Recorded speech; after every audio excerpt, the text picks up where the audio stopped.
Boa tarde, pessoal. Tudo bem? Hoje é feriadão, né? 21 de abril de 2023. Tá tudo parado. Vou aqui ler mais um capítulo do Viva Eu, Viva Tu, Viva o Rabo do Tatu, que eu recomendo muito. Recomendo que vocês adquiram o livro. Esse livro você vai achar aí no sebo por R$7, R$8. Vale a pena. É um livro do Roberto Freire, Dr. Roberto Freire, já falecido, médico, psiquiatra, antipsiquiatra, né? Autor, junto com outras pessoas do trabalho de terapia chamado somaterapia, muito bom por sinal, eu fiz há muitos anos atrás, né? Vale a pena. E existe a somaterapia até hoje. Vocês podem achar informações sobre esse assunto no Instagram, somaterapia, tudo junto. O capítulo de hoje aqui chama-se O Bacuri era mais forte que o próprio sexo. Texto publicado no jornal Aqui São Paulo em 13 de maio de 1976. Ou seja, quase 50 anos, né? 76, 24 com 23, 47 anos, né? Vale a pena. Adquirem. Viva eu, viva tu, viva o rabo do tatu. Ângelo é uma pessoa doce e agreste como as frutas de sua terra natal, Belém do Pará. Quando me procurou, era redator em publicidade. Contou-me muitas histórias bonitas de sua vida no norte e outras sempre tristes daqui de São Paulo mesmo. Tem uma que já faz parte do meu folclore pessoal. Gosto de contá-la aos clientes e acho que não há nenhum deles que não a conheça e dela não tenha tirado proveito. A família de Ângelo é muito religiosa e ao tempo de sua infância era muito mais. Tanto que encaminhou a vida sacerdotal. Mostrou-lhe logo como viviam os padres, as igrejas todas de Belém e as cerimônias religiosas, das mais íntimas às mais escandalosas, como a festa de Círio.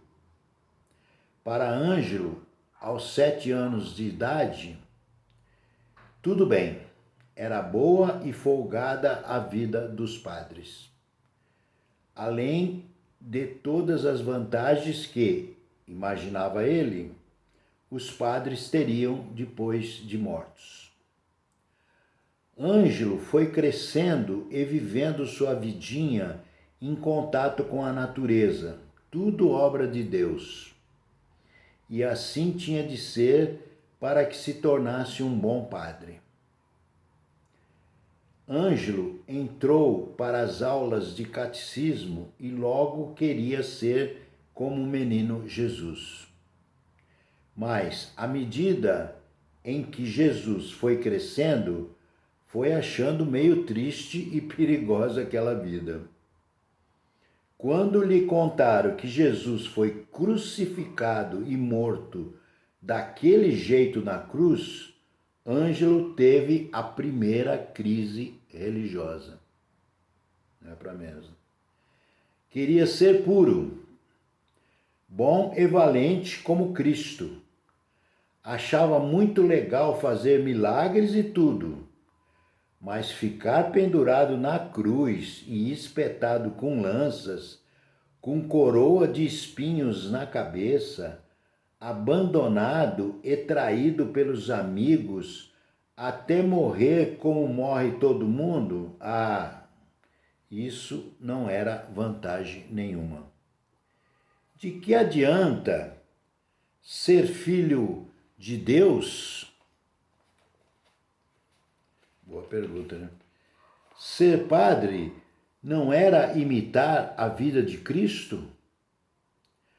Não, ele não queria padecer todo aquele sofrimento. Aí foram lhe falando da ressurreição, da subida gloriosa ao céu e tudo mais. Embora um pouco assustado, Ângelo foi se convencendo de que talvez valesse a pena. Depois, Jesus era filho de Deus e resolveu morrer para salvar a humanidade. Ele, Ângelo, era filho de Deus de outro jeito, como todo mundo é. Sendo padre, sua missão era só ajudar a salvar algumas pessoas de Belém, de seu bairro, de sua paróquia apenas. E se salvasse mesmo, Deus iria protegê-lo do mal dos homens. Quem sabe até durasse 80 anos, como o padre Bezerra, que lhe ensinava o catecismo e nunca passara por nenhum sofrimento.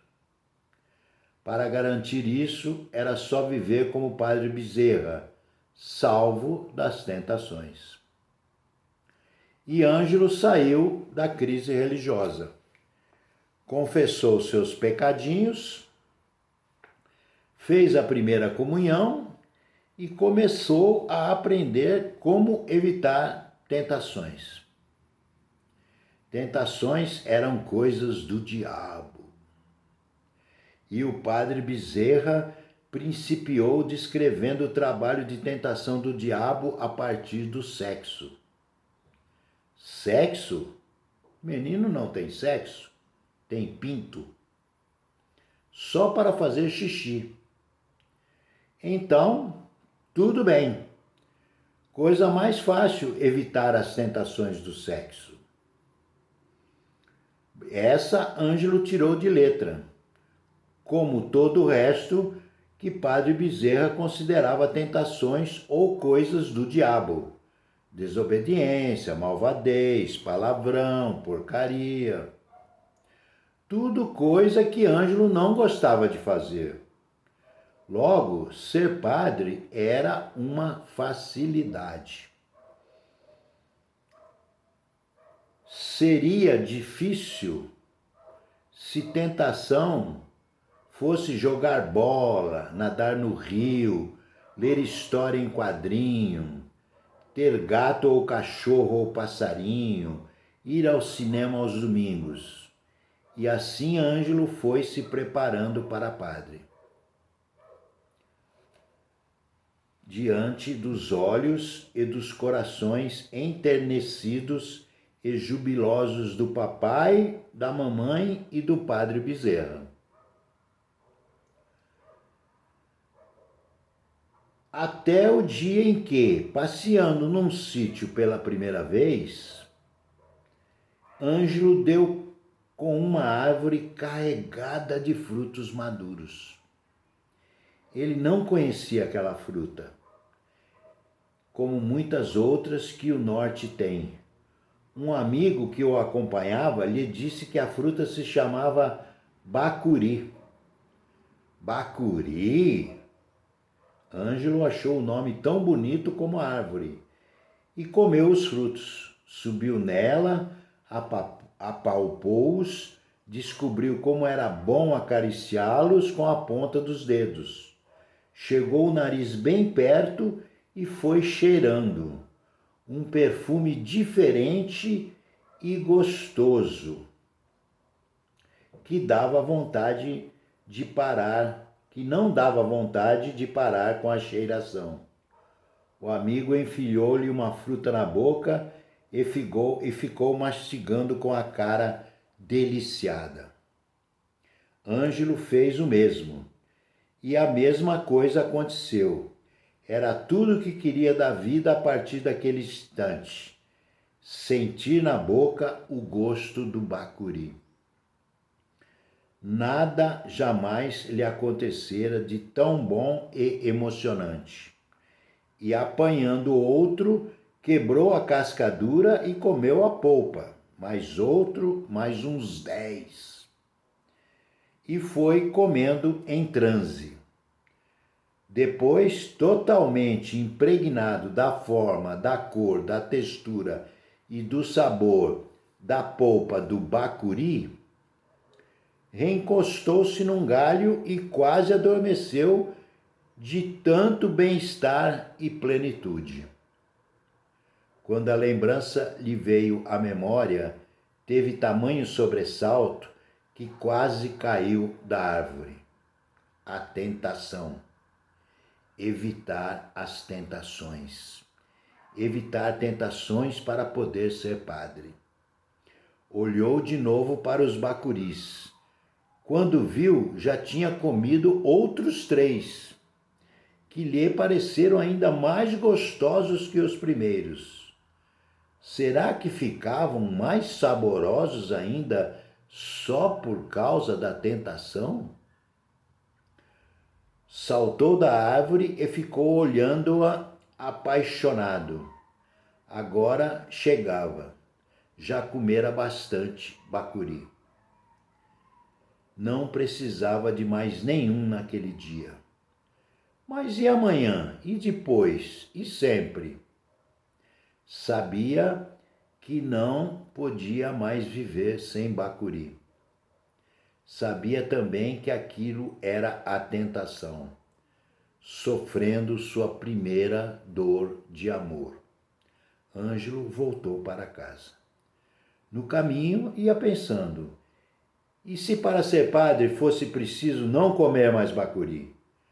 Apontado no coração foi a melhor resposta.